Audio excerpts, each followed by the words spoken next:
Welcome to the AI for Interior Designers podcast, where creativity meets cutting edge technology. In each episode, we dive deep into the world of artificial intelligence and explore how it's revolutionizing the interior design industry. From AI-powered design tools to the latest trends and innovations, we've got you covered.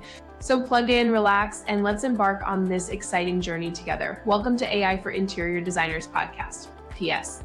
This intro was written by and voiced by AI to sound like your host, Jenna Gaidusek.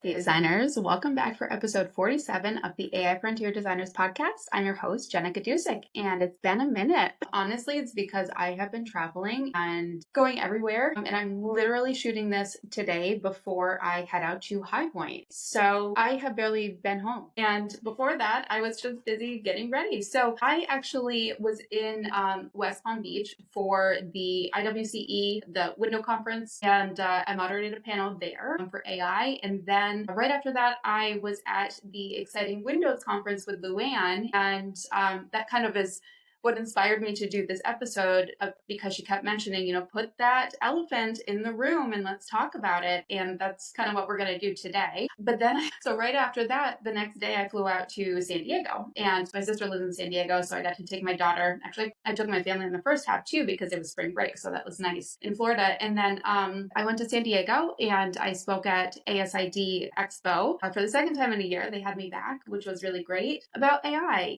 I really do like to travel to California to have these types of conversations, not only because I love California and my sister's there, but because people question the ethics and the environmental impact more than you see on this coast, at least in my experience from just doing this. And I appreciate that, because what I teach here is the ethical guidelines and boundaries. Not only cool, this tool can help you do that, or this tool does this, but we need to have a conversation, and I keep bringing it up. This is not the first episode about this. During the AI Design Tech Summit, I also brought in 3 experts in the industry that are using AI. So Sarah Daniele from Idoma, and then we had Sharon Sherman from Time and Place Design, and Lori Legere from Interior Design Community. And they all had a great perspective as to how AI is a tool and how to use it ethically. So if you haven't heard that, I highly recommend you check that out. Everything is available for replay for the Design Tech Summit. If you missed that entire day of training, it's available, okay, if you want to check it out on the site. But nobody else is really doing this at all, right? I started teaching AI for interior designers in September of 2023. So it's been a while. And that was after I had been using it for a solid 8 or 9 months to make sure that I felt comfortable enough to teach it in a practical and applicable way. So I waited, and I wait a lot to teach things sometimes because I need to come from the right perspective, and I need to make sure that I fully understand the gravity of these tools before I can go out and teach them. I don't just want to go out and teach and make a quick buck. A lot of these designers are popping up now, like ChatGPT experts, where it's hey, thanks for taking my class. But I ethically and morally feel very divided when it comes to AI. And I think if you've ever listened to a podcast or any of my presentations, you probably know that, right? So yes, it's a tool. Yes, it has incredible impact, but also it's going to be detrimental to a lot of our way of life. But it's almost like it's a turning point if you've never considered it that way. It is a societal tipping point of, I don't know, consciousness, I suppose. It's almost like a mirror and a reflection into human society and the inner workings. So now we can see it in a different perspective and have different conversations that we previously weren't enlightened to. I don't know how to best say this. I've had a lot of conversations with ChatGPT about this because there's this whole other level of AI that, man, without coming off too woo-woo here, which I'm trying not to do, I think a lot of people are going to have their eyes opened when they really start using AI to self-reflect, to look at our society and the way that we function and hold up a mirror to it, because yes, AI was trained on everything that humans have made. So when it regurgitates the information back to you. It is basically a sum of American, why do I keep saying American, guys? I am so tired. Just human creation. Okay. So it's interesting to see the way that people push back, and especially push back at me. And I can take it. I do not mind. I didn't invent AI. I didn't. Come have a conversation with me. I'm probably going to agree with you on half of the things that you're saying, but I'm also hopefully going to enlighten you as to the reality of the current situation that we're in. And I hope that I would do that. And I know that there's going to be people out there that just, you are who you are, and you will always hate AI. You will also use AI and not even know it, right? So you have to educate yourself, but in the end, right now, at this point in time, at this place, on the forefront of developing something that will change human history. And do you want to be on the right side of that? Right? So we have the ability every single time we open an AI tool to use it incorrectly or to use it properly. And every conversation that I have, every presentation that I have, I start with AI ethics and my lines in the sand, because if you're new to AI, you might not know that those types of things are things that you have control over, somewhat, right? And that you can just say, no, I'm not going to do that. Just because I can do that, I'm not going to do that. Okay. So for me, and I've talked about these before, but I'm just going to bring them up again. I don't use other designers' work. I just don't. Like, if I want to create an image or if I want to see something, I use my words to create a prompt that will then now create that image. And I know the counterpoint here is, well, those images were trained on people's copyrighted work. And yeah, is that right? No. Like, and I'm not saying that. Obviously, I'm not saying that as a designer that is now saying, like, and always had said, I don't take other designers' work. I just don't do it. Right. So for me, like, no, that's not right. But here we are, and this is what we are given. So we have the ability and we have the free will to make the right choices every single time we open an app. And for me, number one is just don't take other people's work and run it through, because then it's like directly their work. Where the other thing is like, it's curated and cultivated a reply based off of millions of images or millions of answers and replies, and kind of recrafted something new in a way that replies to the way that you ask the question and the context in which you ask the question. Okay. So it's not just like, oh, well, here's this. And if it is just, here's this and here's a quote, it's sourcing that. And that's why I love Perplexity over ChatGPT, because ChatGPT doesn't always do that. And I don't appreciate that. I like to see, where did this information come from? Let me go read about it a little bit more. I don't like to just take the first answers. I like to see the source. I like to read. I like to research.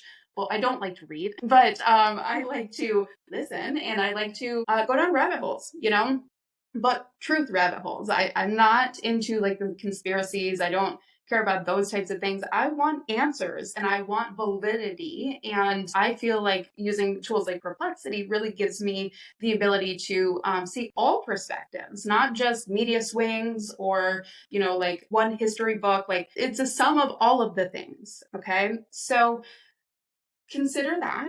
All right. Just, like, for your own ethics and for your own boundaries, like, just don't use people's images. I think we're beyond that. Right. And then, you can't just take things and copy and paste them and put them right into your website right after you create it, regardless of how well it sounds like you and you've trained that model to sound like you.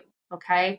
You just can't. Like, you have to revise it. You have to put your, your spin on it, your professionalism and your years of insight on whatever you're writing, especially if it's like a blog or educational.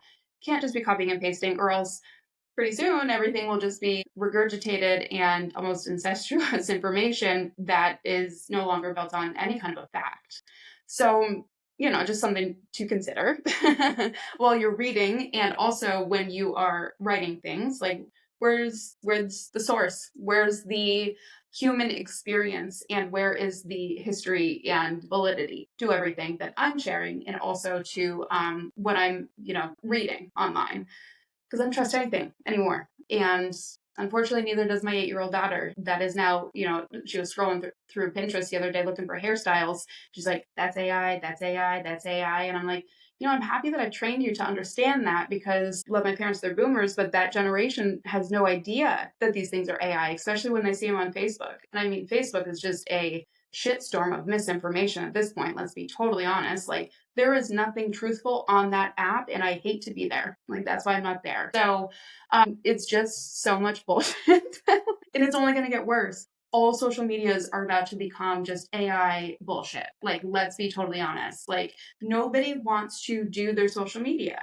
Okay. Like, we didn't sign up to be designers to do social media in the beginning. And that is the rat race that we are stuck in to be able to reach new clients, because that's where it's free and that's all it takes is your time, right? So if we can take something that takes a lot of our time off the plate and use AI to do it, yeah, you can. You can create these, you can upload your pictures and you can upload transcripts and you can like really make it your voice and your work. But in the end, nobody wants to write a caption. So we're going to have AI do it. Nobody wants to read an AI caption. So we're just going to scroll past it, right? And eventually, when it's all like that in our feed, we are going to want to see people's faces. We are going to want to go out and touch grass. We're going to want to go out and have dinner with our friends and parties at our house again and things like that, because we miss the human connection, and everything on the internet is fake and AI, right? We're going there at the speed of light right now. We are going there so fast that I think it's important for us to just take a step back and be like, this is happening. What does this mean for the future of our businesses and also the way that we're going to adapt to reach new clients? Okay, so I'm putting this elephant in the room because, like, I get it. I get it. So when people come for me and they're like, how can you teach this? And how can you not think that all this is wrong? I think a lot of this is wrong, very much so. And that is why I feel like it's my responsibility to step up in this industry and in all creative industries that I teach and work with and say, like, yeah, you can do this. And this is a tool. Like, this will take your knowledge and your brand to the next level if you use it as a tool and not a replacement for things. Okay. And that is literally what I've been saying since the beginning, since my first class in 2023. It's just, how can we use this new technology? So that was a big part of the future of AI for interior design in the AI Design Tech Summit. And it was like, look, we came from blueprints. When AutoCAD was invented, and then when SketchUp came out when I was in college, like, people were getting nervous. But look at us now. Like, it's just a tool in our toolbox, and there's options out there. It's not going to be replaced anytime soon, because you can't just use these tools right now and like make things in real life. There's just a disconnect, and the disconnect is the designer that connects the online and the interpretations into realities, right? Like, that's what we do. We are reality makers, create environments for people to thrive in the real world. We're not robots. And so right now, I know a lot of designers are struggling, but I think going back to those roots of, I'm a human being. I understand how you need to function and live and just aesthetically be in your home. Let's work together to cultivate that, because I promise you, ChatGPT can't do that. ChatGPT can take your pictures and they can look at your images and it can be like, okay, well, let's remove the clutter and let's add this and let's add that. Cool. But like, when you get stuff in your house, if ChatGPT has made it, is it to scale? Is it right? Is it accurate? Is it quality? Is it going to give you cancer because it has like serious issues with the products and materials that they used? Like, that's for us. That's for us as professionals, and that is not going away. Like, would you take advice from your best friend or a girlfriend on the internet that maybe you've been following for a while that is very genuine and authentic and like really ethically stands behind what they do, what they love, and what they support? Or are you going to go to ChatGPT and ask that question and just kind of be like, what do you think about this? Whose answer would you choose? I'm genuinely curious. Like, if you were presented with something like that, like, are you going to choose something that ChatGPT and AI says is the right thing? and then just go off of it and do that? Or are you going to go to a professional that has been practicing for years in the industry and ask them for their expert opinion in the real world? Right? So I don't see that changing. I think the way that we operate will be changing because it has to. The amount of extra work that we do and have to bill for because it's hourly time, we don't have to be doing half the shit we're doing. And I'm sorry, this is just going to be an explicit episode now because like it gets me fired up. But like the amount of designers that I talk to that are just sitting here spinning our wheels. And unfortunately, right now, with the amount of designers that I talk to as I'm traveling that are struggling. And I'm seeing a lot of people being like, I don't know what I'm going to do. I'm not getting the work that I was getting last year. People are just not pulling the trigger. They're just not hiring for designers right now. And it's not just our industry, like this whole world is new. This whole world has changed in the past, 5 months? And I don't have answers for you. The only answers I have is I can help you to learn the technology that can help you to maybe reach more people or offer things that those people can afford, at smaller, littler scale projects or whatever that might be, ongoing, types of things. Like, and then how to streamline and be able to not have to sit here and do tedious tasks for hours and hours if we can speed up the visual communication process, right?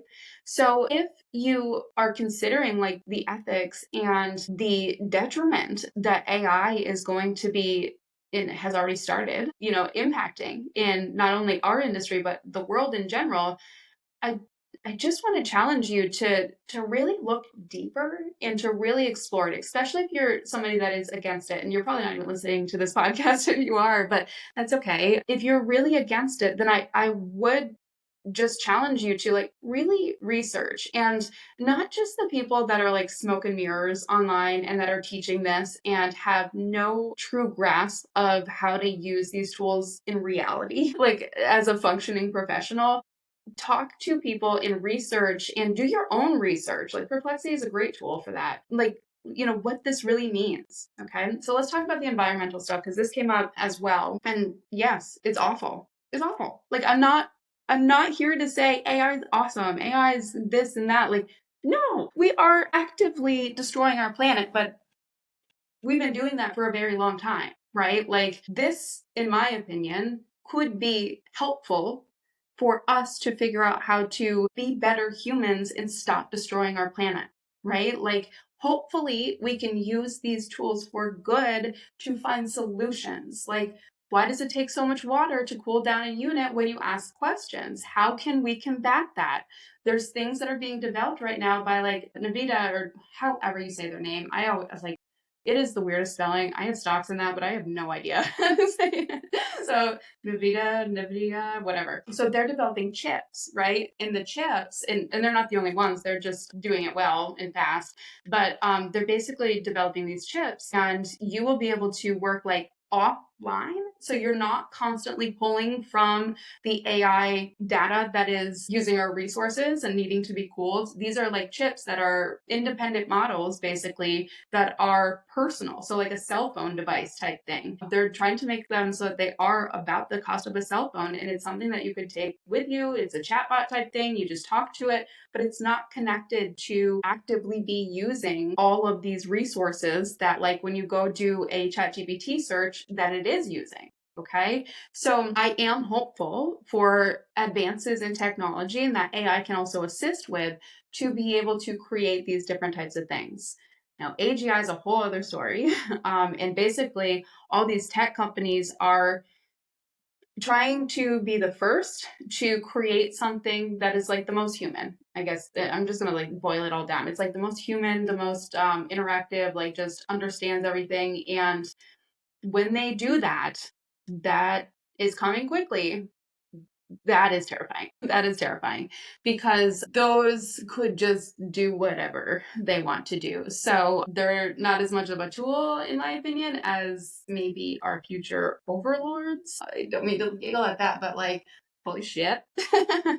we Yeah, that's a thing. So what can we do? I guess just stay cautiously optimistic, educate yourself, and know when and where to use AI. Like, do you have to chat GPT something that is so frivolous all the time? No, you don't have to be using those resources. Like, you just don't. You could use your brain, but you could still use your brain. That's a thing. So do that versus asking silly questions and harming the planet if you don't have to.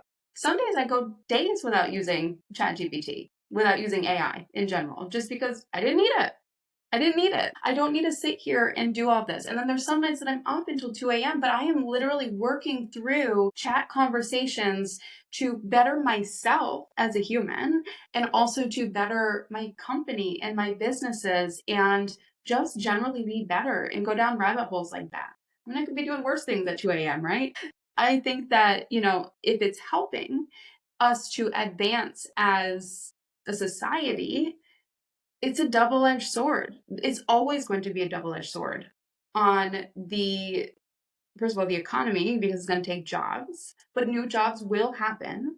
My job that I have now didn't exist until I invented this, right? Like, if you had asked me 10 years ago, what are you going to do? And I would say, I'm going to be an AI advisor and I'm going to teach interior designers and creative professionals how to use AI in their business. That wasn't even a thought. Like, that wasn't even a thing, right? So don't just say, well, I can't do interior design the way that I've always been doing it before and be like, well, I guess I'm done. What a pessimistic at the world and your career. Like, I think that the people that are going to thrive are going to be the ones that say, this is a cool tool. Yes, there's issues, but my job as an interior designer is problem solver. That's what I do. I figure out solutions. How can I figure out a solution to A, ethically use these tools, B, environmentally use these tools, and then C, just like make sure that I'm controlling what I have control of. I don't have control of the people that are creating these programs fast and furious. I don't have control of the robotics that are going into all of these things, or the government. And all of those things could totally screw us over very soon. Very soon it could happen. But we have to take it day by day and we have to take it chat by chat, and we can only control the things that we can control. And that means doing what's in our power to ethically use the AI technology that we have at our fingertips. Okay? These tech companies do not care about you. They don't. None of them do that are making these AI tools. I mean, they don't even care about their own employees. Like, I'm not going to get into it, but you should see some of this stuff. Like, let's be real. They could give a shit. It's all about money. It's all about money. We know that. Everything's about money. But for some of us, it's not. Some of us, it's about just doing the right thing and being morally on the right side of history. And that's why I do what I do, because I want you to use this technology. I don't want you to be afraid of it, because I do see it as the next part of the evolution as the human species. Like, we now have the ability to be stronger, faster, smarter in all ways. We are no longer just an interior designer. We are now every part of our business because we have it at our fingertips. And that makes us so much stronger as professionals to be able to do this. It also gives us insight as to how we can bring everything back to the real world. Because I think for a while here, like at least the past 5 years, we've been living in this social media echo chamber bubble of everything. And a lot of people don't know how to think for themselves anymore because of that, right? Like, especially if you're addicted to Facebook. Like I said, that's all just bullshit. Like, everything is bullshit on Facebook. So why wouldn't you want to search for deeper answers and try and figure out how you can use this to evolve yourself and your creative way of thinking? And, hopefully solve some more problems that exist in the world. That's what we do. We solve those problems. So I don't know exactly how I'm going to end this. I just want to be real about, like, I get it. Like, I get it. It's scary, but also it's exciting and confusing all at the same time. And I'm with you. I 100% get that. So, my job is always going to be to show up for you and give you my honest opinion about what I think of something, because I don't ever believe in sugarcoating. I don't believe in gatekeeping. And I think that you should know these things. And having conversations once you have enlightened yourself on subjects is the only way that we grow together, right? Like, if we don't have conversations about these things and how detrimental, but also how helpful this technology is, then we are doing ourselves a disservice just by living in a silo saying AI is the enemy and AI is going to take out all these artists. And you know how many artists I know that use AI? It's incredible, because they use AI to come up with ideas based off of their own thoughts, and concepts that they want to take to fruition. And then they will, generate images or what have you, and then paint it in the real world with their lens of that. So no, creativity is not dead. Creativity has 100% been elevated. And there's going to be a point in time that if you stop feeding the AI, it has nothing new, right? So that's not going to happen. However, the elevation will continue. We will continue to raise the bar.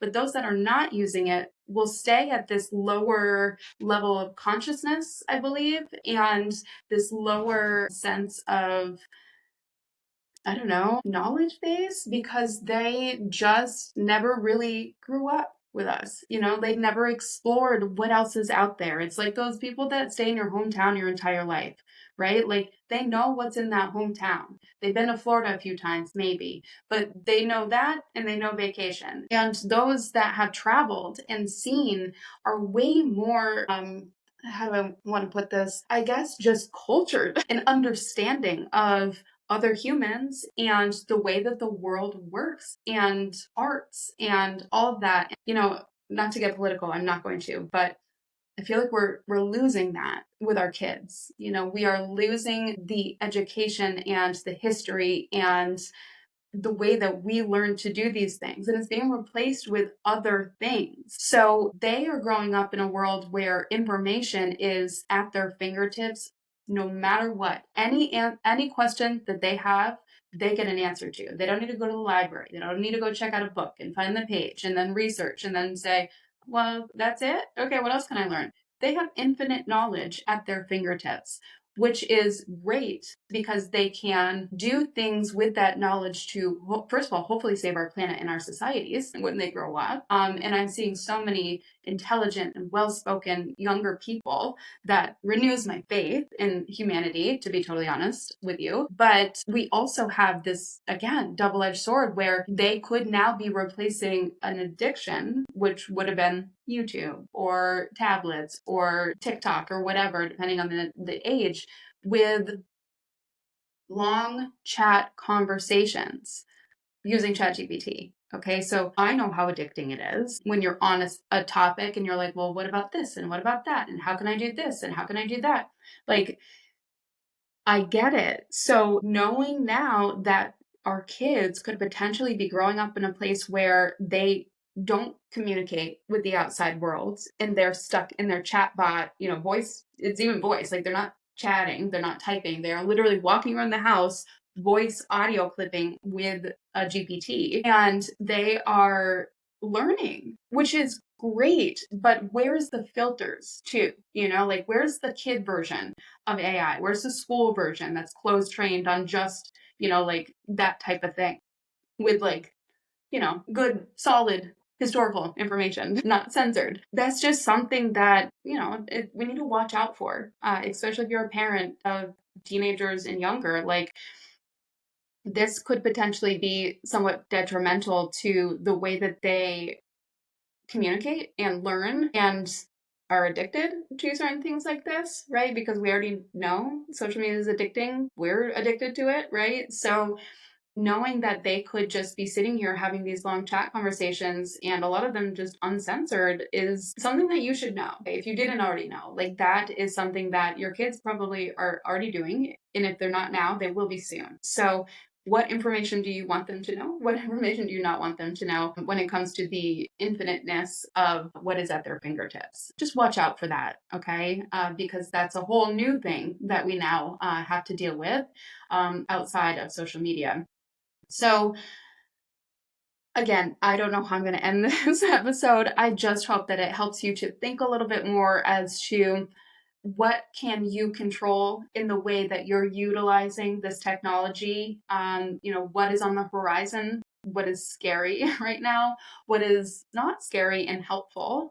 I don't have answers. I just hope that I can enlighten and give you perspective. So I'm going to keep doing what I do because I love it. And I'm going to keep bringing you guys information that is not biased. Like, that is just, here's what it is. Do good with this. As these models are on the cutting edge right now of being trained for the first time ever in their infancy, we are like the parents that are teaching them how to do right things and wrong things. And if you abuse them like you would a child, they're going to grow up and they're going to seek vengeance, right? I know that sounds so sci-fi, but think about it. If you're nice and use it for good, then it only knows good because you're training it. It only knows what we train it on. So if you use it for bad, it now knows bad and thinks that it can do those things because you basically said it's okay to do.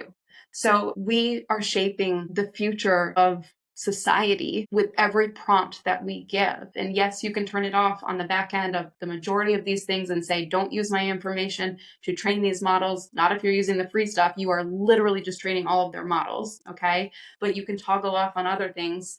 Is it actually doing that? I don't know, but it does make me feel a little bit better that I have that. All of mine are toggled off, so I'm not training their models as well. But we can only do what we can control individually because this is much bigger than us, okay? It's much bigger than all of us, and it's going at the speed of light, and it's terrifying and it's exciting.